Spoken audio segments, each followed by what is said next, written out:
Hello दोस्तों, YouTube channel excellent exam में मैं विवेक आपका फिर से स्वागत करता हूं। दोस्तों ये वीडियो आप सभी बच्चों के लिए बहुत ज़्यादा इंपॉर्टेंट होने वाला है, क्योंकि दोस्तों 5 अंक में ये जो क्वेश्चन हमने सेलेक्ट किया हुआ है ये इतना इंपॉर्टेंट क्वेश्चन है कि लगातार 12 साल से अभी तक लगातार क्वेश्चन पूछा गया और 12 साल से पहले भी ये क्वेश्चन आया हुआ है। ठीक है, फिलहाल ये 12 साल हमने यहाँ गणना किया तो 12 साल मिला कि 12 साल से क्वेश्चन लगातार पेपर में आ रहे हैं। तो इस बार भी जो है 2023 के भी पेपर में ये क्वेश्चन आएगा, तो सभी स्टूडेंट जो इस वीडियो को देखिएगा और इस क्वेश्चन को हम बताने वाले हैं विस्तार से, तो इसको आप अच्छे से ध्यान से समझिए ताकि पेपर में आए तो आप इसको लिख पाएं। ठीक है, तो दोस्तों वीडियो से शुरू करने से पहले एक बार आप सभी स्टूडेंट इस वीडियो को लाइक कर दीजिएगा और सभी स्टूडेंट जो इस वीडियो को शेयर कर दीजिए। चैनल पहली बार है, चैनल को जरूर सब्सक्राइब करिए ताकि आने वाले समय की इंपॉर्टेंट क्लास की नोटिफिकेशन आपको मिलती रहे। साथ में जो बच्चे टेलीग्राम व्हाट्सएप ग्रुप से नहीं जुड़े, इस वीडियो के डिस्क्रिप्शन बॉक्स में लिंक दिया गया, तुरंत जुड़िए ताकि जितने भी स्ट्रेस पेपर बचे उसका आप तैयारी अच्छे से शानदार तरीके से कर पाएं। ठीक है, तो ये वीडियो आप सभी बच्चों के लिए बहुत ज्यादा इंपॉर्टेंट होने वाला है, क्योंकि 12 साल से ये क्वेश्चन पूछा जा रहा है। अगर इसको तैयार करके जाते हो तो 5 अंक का आपका काम बन जाएगा। उम्मीद है कि लगभग सभी सेट में क्वेश्चन मिल जाएगा। चलिए क्वेश्चन की तरफ बढ़ते हैं। क्वेश्चन आपके सामने आपको दिख जाएगा, विशेष उत्तरी प्रश्न 5 अंक में मिलेगा। क्वेश्चन है कि जीनी अभियांत्रिकी, जिसको प्रौद्योगिकी क्या है, मनुष्य के लिए लाभदायक विभिन्न क्षेत्रों में इसके अनुप्रयोग का उदाहरण सहित वर्णन आपको यहाँ पर करनी है।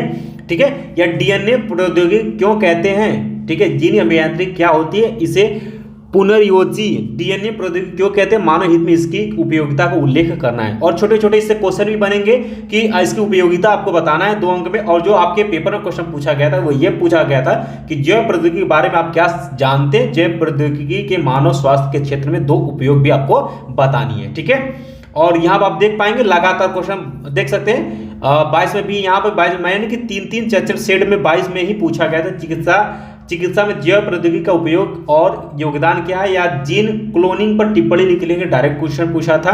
और आनुवंशिक इंजीनियरिंग क्या है, स्वास्थ्य सुरक्षा के क्षेत्र में आनुवंशिक इंजीनियरिंग के 2 अनुप्रयोग भी आपको लिखना। मोस्ट इंपॉर्टेंट क्वेश्चन है बच्चों, इसको तैयार करके ही जाना। और बहुत ही आपके ये जीवन से रिलेटेड है, ये इसके बारे में है, आपको हम समझाते हैं, आपको समझ में आ जाएगा, बिल्कुल आप लिख पाएंगे। तो आप आंसर डालेंगे, हेडिंग डालेंगे आनुवंशिक इंजीनियरिंग या जीनी अभियांत्रिकी या प्रौद्योगिकी।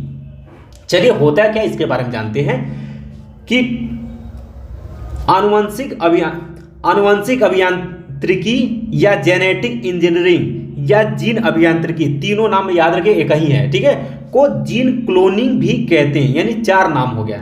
आनुवंशिक अभियांत्रिकी, जेनेटिक इंजीनियरिंग, जीन अभियांत्रिकी या जीन क्लोनिंग, सबका एक ही नाम है। ठीक है, जीन क्लोनिंग भी कहते हैं। जीवों में समलक्षणी गुणों में परिवर्तन हेतु आनुवंशिक पदार्थ को जोड़ना, यानी दोस्तों कोई जीव है, जीवों में समलक्षणी गुणों में परिवर्तन अगर हम कर दें, यानी परिवर्तन हेतु आनुवंशिक पदार्थ को जोड़ना, उसके आनुवंशिक पदार्थ को अगर उसमें जोड़ा जाए या हटाया जाए या उसको ठीक किया जाए, उसको क्या किया जाए, सही किया जाए, यानी कोई गड़बड़ हो गया है उसमें तो उसको सही किया जाए, तो उसी को हम लोग आनुवंशिक इंजीनियरिंग का उद्देश्य कहते हैं, या उसी को हम आनुवंशिक इंजीनियरिंग भी कहते हैं। क्योंकि डीएनए जो है, डीएनए अणुओं में तोड़ जोड़ जीनी अभियांत्रिकी का आधार होता है, यानी जीनी अभियांत्रिकी के द्वारा जो है डीएनए अणुओं में हम उसको तोड़ जोड़ सकते हैं। इसे पुनर्योजी डीएनए प्रौद्योगिकी भी कहते हैं। पुनर्योजी यानी इसको पुनः हम इसको सही कर सकते हैं या हटा सकते हैं, इसीलिए इसको हम लोग पुनर्योजी डीएनए प्रौद्योगिकी भी कहते हैं। जीन अभियांत्रिकी में आनुवंशिक पदार्थ को हेर फेर या पूर्व निर्धारित लक्ष्य की ओर निर्देशित किया जाता है। ठीक है, अर्थात जीवों के आनुवंशिक पदार्थ डीएनए में जोड़ तोड़ करके उनके दोषपूर्ण आनुवंशिक लक्षणों के जीन्स को हटा करके उनके स्थान पर डीएनए में उत्कृष्ट लक्षणों के जीन्स का समाविष्ट कराना ही जीनी अभियांत्रिकी कहलाता है। अब इस चीज को ध्यान सुनिएगा, हमने क्या कहा कि जीनी अभियांत्रिकी में आनुवंशिक पदार्थ को, जैसे उसमें आनुवंशिक पदार्थ जो भी है उसको आपस में हेर फेर करके उसको बदल करके या पूर्व निर्धारित लक्ष्य की ओर निर्देशित किया जाता है, यानी इसको हमें बनाना कैसा है, कैसे इसको पैदा करना है। ठीक है, अर्थात जीवों के आनुवंशिक पदार्थ में जोड़ तोड़ करके, यानी उसमें जोड़ तोड़ करके दोषपूर्ण आनुवंशिक लक्षणों के जीन्स को हटाकर, जैसे कोई भी उसमें दोषपूर्ण हो गया है तो उसको हटा करके उसमें उसके स्थान पर उनके स्थान पर डीएनए के उत्कृष्ट लक्षणों के जीन्स को समाविष्ट कराना ही हमारे जीनी अभियांत्रिकी कहलाता है। यानी कि दोस्तों जहां पर कि उसमें कुछ दोषपूर्ण आ गया है तो उसको हटा करके उसमें सही डीएनए का सही उत्कृष्ट लक्षणों को जीन्स को सही डीएनए को सही जीन्स को उसमें समाविष्ट करा करके जो है करना ही उसका क्रिया करना ही उसको सही करना ही हमारा क्या कहलाता है, जीनी अभियांत्रिकी कहलाता है।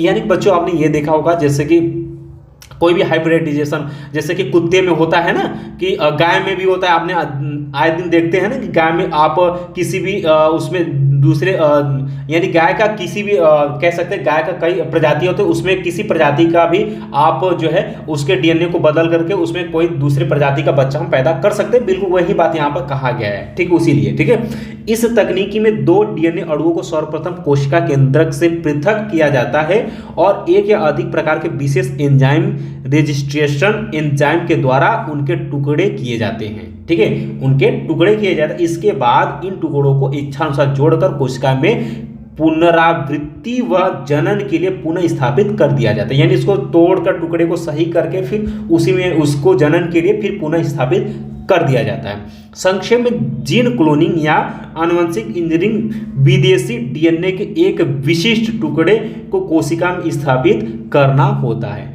अब जैसे बच्चों अब आपने देखा होगा इसी के माध्यम से किसी भी व्यक्ति को जो है गोरा, काला, नीला, पीला भी बनाया जा सकता है, ठीक है। तो ये चीजें हैं। अब यहाँ पर आर्बर के अनुसार अगर बात करें आर्बर, ठीक है, तो आर्बर ने यानी आर्बर के अनुसार ठीक कहेंगे तो आर्बर ने बैक्टीरिया कोशिकाओं में रजिस्ट्रक्शन एंजाइम नामक ऐसे पदार्थ की उपस्थिति की जानकारी प्राप्त की जो किसी भी बाह्य डीएनए को विशिष्ट टुकड़ों में तोड़ने के लिए एक तीव्र रसायन का कार्य करता है, ठीक है। यह न्यूक्लिक अम्ल की फास्फेट शर्करा बंधता को तोड़ता है। किसी बैक्टीरिया पर जब कोई विषाणु आक्रमण करता है तब यह प्रक्रिया उसमें रक्षा स्थल को कार्य करती है। स्मिथ ने ग्राम ऋणात्मक बैक्टीरिया हीमोफिल्स इंसुलेंसी से रजिस्ट्रक्शन एंजाइम विकसित किया और सन 1971 में नेपथन्स के बंदर के ट्यूमर विषाणु के डीएनए को तोड़ने के लिए एक एंजाइम का उपयोग किया। सन 1978 तक लगभग 100 से भी अधिक विभिन्न प्रकार के रजिस्ट्रक्शन एंजाइम या निर्बंधन एंडोन्यूक्लियस विलगित करके लक्षणित किए जा चुके थे, ठीक है। तो ये दोस्तों इनके अनुसार ये कैसे कैसे इसका यूज किए, उपयोग किए, इनके बारे में ये बताया गया है, तो इसके बारे में आप लिख सकते हैं। इस प्रकार इसकी खोज सन 1970 में आर्बर, नेपथन्स एवं स्मिथ 3 वैज्ञानिक ने की है। इसके अनुसार उन्हें वर्ष 1978 ईस्वी में नोबेल पुरस्कार भी मिला था। इसी से जीन अभियांत्रिकी की नींव भी पड़ी थी। तो ये तीनों वैज्ञानिक आपको नाम याद रखना और इसकी खोज 1970 में हुआ था। अब सबसे ज़्यादा इंपॉर्टेंट है कि जीनी अभियांत्रिकी का विभिन्न उपयोग, इसका उपयोग कहाँ कहाँ होता है ये बारे में आप लोग जान लीजिए, क्योंकि इससे आपके छोटे क्वेश्चन भी पूछता है कि जीनी अभियांत्रिकी के 2 उपयोग भी बताइए। चलिए, आनुवंशिक इंजीनियरिंग का प्रयोग जो व्यावसायिक उत्पादनों, अनेक मानव जीन्स की खोज में, रोगों के कारण व उसके इलाज की सहायता में भी इसका हो रहा है यूज, ठीक है। हम जीन्स के नियंत्रण में संश्लेषित होने वाले अनेक लाभदायक पदार्थों का औद्योगिक स्तर पर उत्पादन कर सकते हैं। इस प्रौद्योगिकी के महत्वपूर्ण प्रयोग जो है उपयोग जो है निम्न प्रकार है। पहला आप डालेंगे जीन्स का निर्माण, यानी किसी विशेष कोशिका से, ठीक है, mRNA अणु को अलग करके प्रतिवर्ती ट्रांसक्रिप्टेज, ठीक है, एंजाइम की सहायता से इस प्रकार डीएनए श्रृंखला का संश्लेषण कराया जा सकता है। यानी जीन्स के निर्माण में इसका उपयोग होता है। दूसरा, जीन्स का विश्लेषण तथा संग्रह में इसका उपयोग होता है। यानी कि डीएनए अणुओं को छोटे छोटे टुकड़ों में तोड़कर उनका संग्रह करके किसी भी जीव के संपूर्ण जीनोम का विश्लेषण किया जा सकता है। इसे जीनी संग्रह के रूप में रिकॉर्ड किया जा सकता है। संग्रह की इस विधि को शॉटगन विधि भी हम कहते हैं। तो जीन का विश्लेषण तथा संग्रह के उपयोग में किया जाता है। तीसरा आ जाता है जीन्स का प्रतिस्थापन में भी इसका उपयोग किया जाता है। यानी कि जीनी चिकित्सा से अवांछित जीन्स को हटाया जा सकता है और इसके स्थान पर नए वांछित जीन्स का प्रयोग कराया जा सकता है। इस प्रकार व्यक्ति की लंबाई, वृद्धि, ताकत आदि को नियंत्रित किया जा सकता है। यानी दोस्तों जीन्स का प्रतिस्थापन, यानी वही कि अगर इसमें जीन्स का परिवर्तन करके व्यक्ति की लंबाई को, बुद्धि को, ताकत को, कलर को भी बदला जा सकता है। चौथा आप उपयोग में डाल सकते रोग जनक विषाणुओं का रूपांतरण, यानी कि दोस्तों जैसे कुछ रोग ऐसे होते हैं जैसे कि रोग जनक विषाणुओं के आनुवंशिक पदार्थ में परिवर्तन करके कैंसर, एड्स आदि रोगों के विषाणुओं को रोग जनक के बजाय इन्हीं रोगों के उपचार में प्रयोग किया जा सकता है। ठीक है, अगला विषाणु प्रतिरोधी मुर्गियां, यानी जेनेटिक इंजीनियरिंग द्वारा मुर्गियों की ऐसी प्रजातियों का विकास किया गया है जो विषाणुओं के संक्रमण का प्रतिरोध करती हैं। लास्ट व्यक्तिगत जींस को अलग करना, यानी कुछ जींस को अलग करने की तकनीक विकसित की गई जो निम्नलिखित समूहों में है, जैसे कि विशेष प्रकार के प्रोटीन बनाने वाली जींस, आरएनए की जींस तथा नियंत्रण करने वाली जींस जैसे प्रोमोटर जीन तथा रेगुलेटरी जीन, चूजों में ओवो एल्ब्यूमिन की जीन, चूहों में ग्लोबिन तथा इम्यूनोग्लोबिन जीन्स, अनाजों एवं लेग्यूम्स में प्रोटीन संग्रह जीन्स आदि का पृथक किया जा सकता है। यहाँ पर उपयोग में आप डायरेक्ट अगर लिखना चाहते हैं लिख सकते हैं, अन्यथा आप लिख लीजिएगा। उपयोग में जीन्स के निर्माण में उपयोग किया जाता है, जीन का विश्लेषण तथा संग्रह के, जीन्स का प्रतिस्थापन में, रोग जनक विषाणुओं का रूपांतरण में, विषाणु प्रतिरोधी मुर्गियों में, व्यक्तियों के जीन्स को अलग करना, इन सभी में इसका उपयोग किया जाता है। वहीं चिकित्सा में भी इसका उपयोग किया जाता है। ठीक है, उम्मीद है दोस्तों कि आनुवंशिक इंजीनियरिंग व या जीन अभियांत्रिकी के बारे में आपको समझ में आ गया और इसका उपयोग भी आप सभी ने अच्छे से समझ लिया। ठीक है, तो इतना आप सभी कर लीजिएगा और साथ में आप लोग अच्छे से तैयारी करते रहिएगा। बार बार यही चलाते आ रहे हैं, बताते आ रहे हैं कि बोर्ड एग्जाम में आए हुए क्वेश्चन को आप ज़्यादा से ज़्यादा पढ़ाई करिए और उसी में से आएगा। और बायो में एक भी क्वेश्चन आप सभी को छोड़ करके नहीं आनी है। पहले आपको सही से पूरा फटाफट क्वेश्चन कर लें, जो क्वेश्चन आपको थोड़ा बहुत गलत आता है तो भी आप उसके बारे में कुछ लिख करके आइएगा, नंबर आपको मिलेगा। ठीक है, तो उम्मीद है दोस्तों कि ये वीडियो आपको अच्छे समझ में आ गया होगा। बाकी मिलते हैं दोस्तों नेक्स्ट वीडियो में इंपॉर्टेंट क्लास के साथ, तब तक के लिए जय हिंद, जय भारत।